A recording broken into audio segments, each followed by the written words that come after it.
This place for cuckoo clocks in the Black Forest, Hofgutsternen.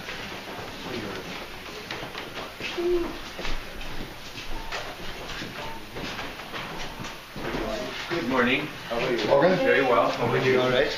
Good. Thank you very much. You are inside. Yes. I'm doing a demonstration today. Why, if you don't mind. Well, because I saw the other chap first. He said I'm taking my jacket off and I'm coming to do the demo. I took his piss. Who's going to do the demo? You can both do it. Alla prochaine. You see? He's going to do the demo, are you? Yeah, You took your jacket off. It's not my jacket, is it? I've lost the jacket. He's trying to find it. Okay, come in. Come in. To all the other groups, remember I like to get you early. I believe we're the first group, aren't we? Yeah. The first group. Are we the first group? Yeah. Hey! Again! First group. I like to be first. So, how many people are in your group? Do you know? 35. Okay. You can come in a little closer, guys. I won't bite you, I promise. Especially trained.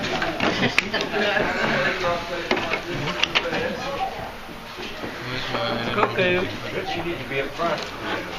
Okay, I TikTok is Okay, I guess we'll begin then. So, welcome to the Black Forest, ladies and gentlemen. I'll give you guys a little bit of history and how cuckoo clocks are working. So, if you do have any questions, Okay, over here, everybody. please ask. Over here. We're still not quite here. Okay.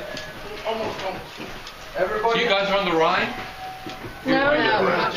Two there. Are you We're going going to the Rhine. Tomorrow we're going to Heidelberg now. Oh, cool. Okay, you carry on. Okay, this is where our story begins. Around 370 years ago, these were the very first kinds of clocks that they made in the Black Forest. The actual clock mechanism, it's all made of wood in those days, so it's very simple. They only have stones for weights, and on the front of the clock we only have a single hand. It tells us the hours, there's no minutes. So the people who made these clocks were predominantly the farming community. Here in the winter it gets very cold, sometimes you get the snow can be this deep. So in the winter months you had the choice of either making clocks or making babies. Some people did both, of course.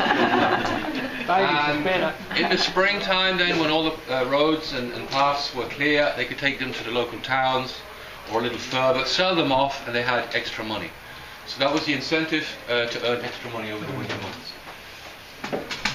So the next big change happens around 300 years ago, and then people in the meantime have developed or improved on the metal mechanical clock, and they just copy this design and they put it into a very simple wooden housing.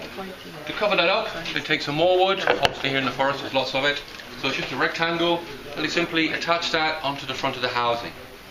And they make the face a lot larger than the actual clock, because they're not just going to use this space to put numbers on, they're going to use it to paint a variety of different pictures. Because just like today when people go shopping, they like to see different designs and different colours. And then around 250 years ago, a clockmaker then takes one of the painted clocks and for the very first time has our new friend and star of the show, our cuckoo bird. So that is how the very first cuckoo clocks looked like 250 years ago. For us today, how that works, it's very simple.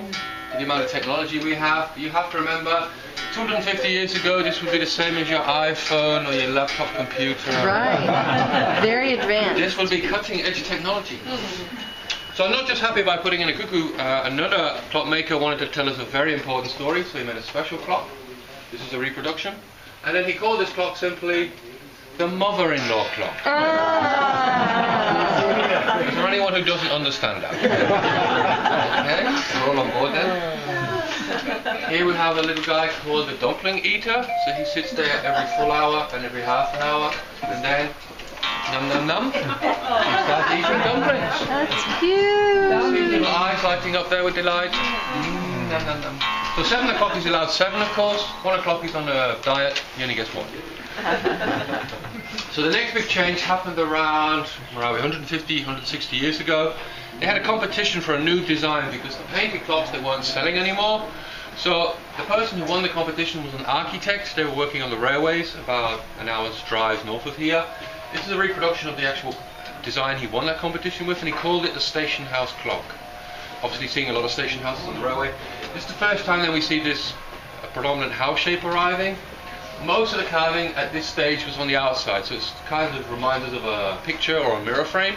As time went on, different companies adopted this, and obviously people become more adventurous, so more and more detail starts moving into the center until eventually we're making clocks that resemble this one here.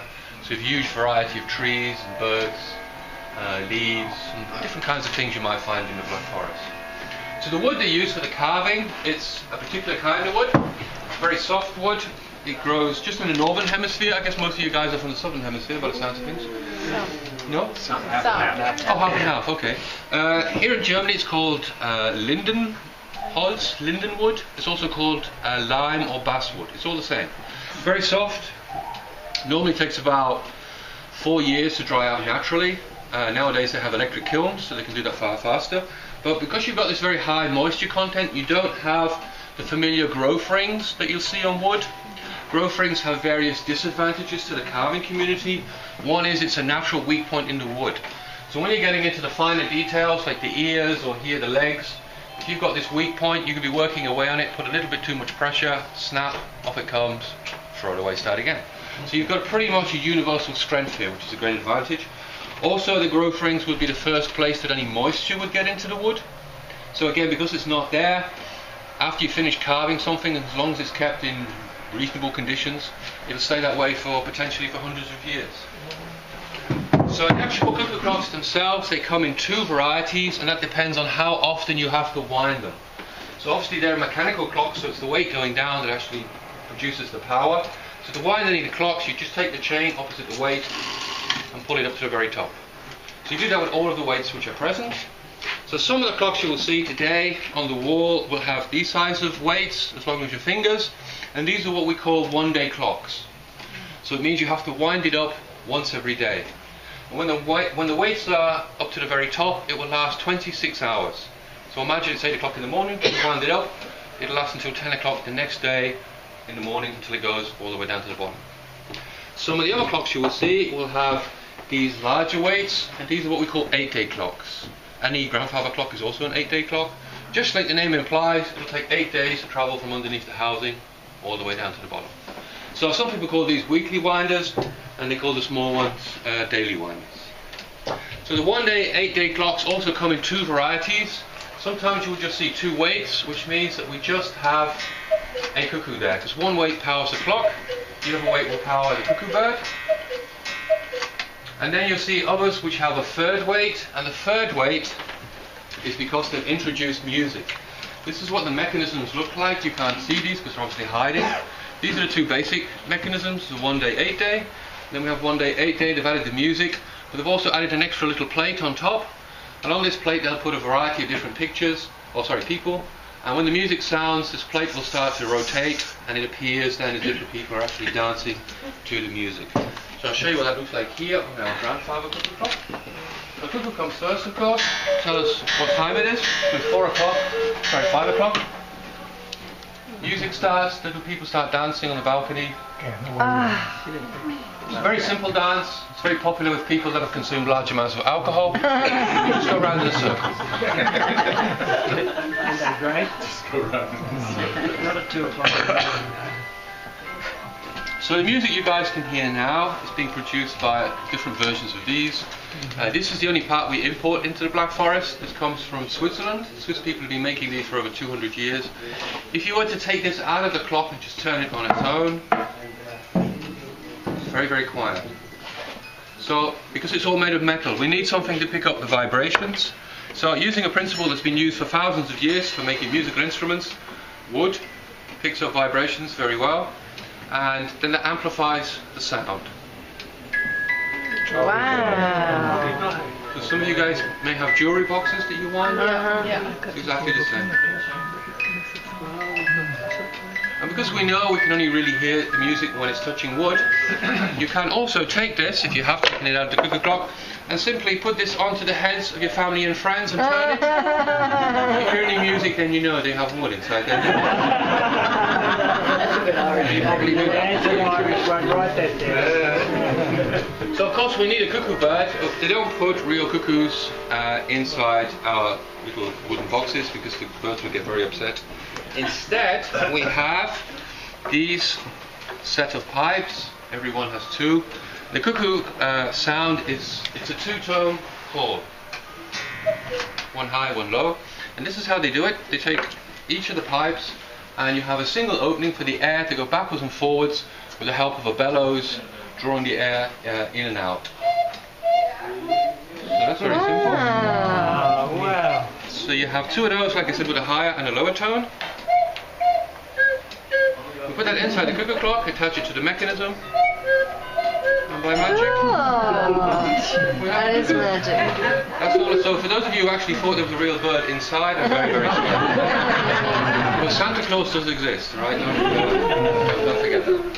Here we have smaller ones. Obviously, as the clocks get smaller, so do the pipes. So this would be a medium size. So the pitch is getting now higher.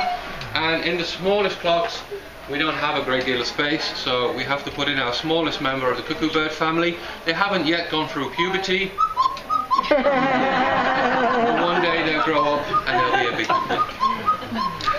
That's a little cuckoo bird. Nighttime, of course, we'd also like to turn off the cuckoo sound, otherwise we might go crazy.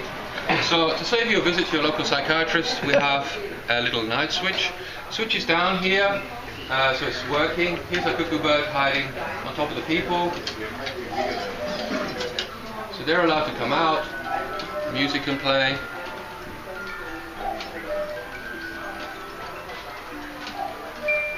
So at night time then, all you do is put a little arm up to the very top. And you can go to sleep, the cuckoo bird goes to sleep, or they read a book. They also like going on Twitter, of course. Of course. In the morning, you put the arm down again. Cuckoo bird jumps out of bed, has a drink of water. So I'll try to show you now how it works. It happens pretty quickly, so you have to watch here. Oh, cool. Oh, that's amazing. It's very, very simple, guys. I mean, it hasn't really changed in well over 100 years. Then cuckoo clocks are not the most accurate clocks in the world. However, they are amongst some of the most reliable because they are so simple. So we'll go down to the wall now, ladies and gentlemen.